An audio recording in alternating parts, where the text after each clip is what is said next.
Good morning. It's Wednesday, the 20th of February, 2019. Started on Monologue 4 this morning and I did okay. It's not it's not planned out. I have put components in order as to what I think will work well for the monologue. I think I need to keep planning it, and um, I will do a bit later today. I think I need to, while I've got a general narrative arc of what the monologue should contain, I don't have a great idea of all the details or something that's really going to colour. Going to turn off my email sound. Going to colour and characterise the monologue to make it a unique space. Monologue 1 has a very particular colour and tone to it. Monologue 2 does. Monologue 3. This needs to find itself and it needs to have its own identity. So part of that is going to be through the planning. Part of it is being quite organic and just allowing it to grow in its own way rather than micromanaging it. And part of the way that I did that this morning, to be organic, was I had a dream just before waking this morning, and usually, I mean, dreams in stories are such they're just absolute sins of writing because um, I think they're so boring. They're so boring to read someone else's dream because you think, well, I mean, it's a fiction that your mind has made up, just like any writing. But it's very hard to get into why a dream was so significant for someone else, because to you it feels, spectacular. It feels so personal and so interesting.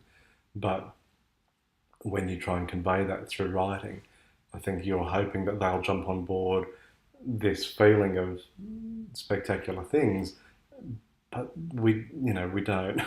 It's very hard to empathise with how much a dream feels to someone else. So I think it was, a strange move in some ways to start with a dream, but it got me writing. It actually connected really nicely to some of the narrative themes of the past monologue, and is going to set up some of the key themes of monologue 4 as I'm starting to see them come together. And I think maybe more than anything, I didn't try to convey a sense of awe and wonder through the dream. The details themselves are pretty banal, but real and resonant enough with other stuff that's happening to, I think, have the right fit in the right place to start this off. So it actually felt like yeah, quite an improvised move, but I think it actually starts things really well, and it will carry on from here. It's given me a good indication of where I want it to travel from this point.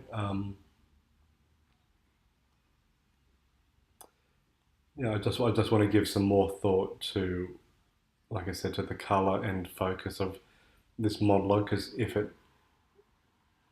I mean, it needs to be there. Like, it structurally is really important, but I don't just want to think, well, while it structurally feels important, I don't really know what to fill it with, um, because it needs to be.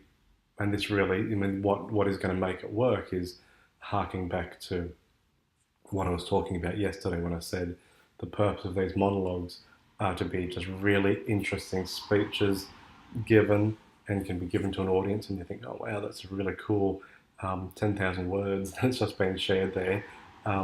So it's not just structural for the sake of it and there to help the arc of the book. It needs to be its own self-contained, really stimulating piece of work, which it will be by the time I'm finished with it.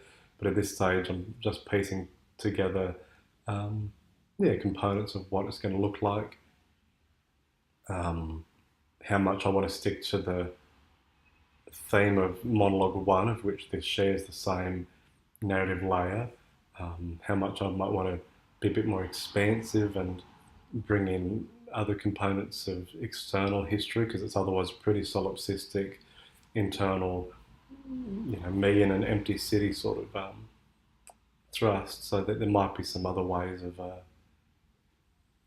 doing something with that. Yeah, I'll give it some thought across the day, and it's beautiful rainy weather, and it may rain for the rest of the week, so couldn't be any better in terms of good atmosphere for writing in.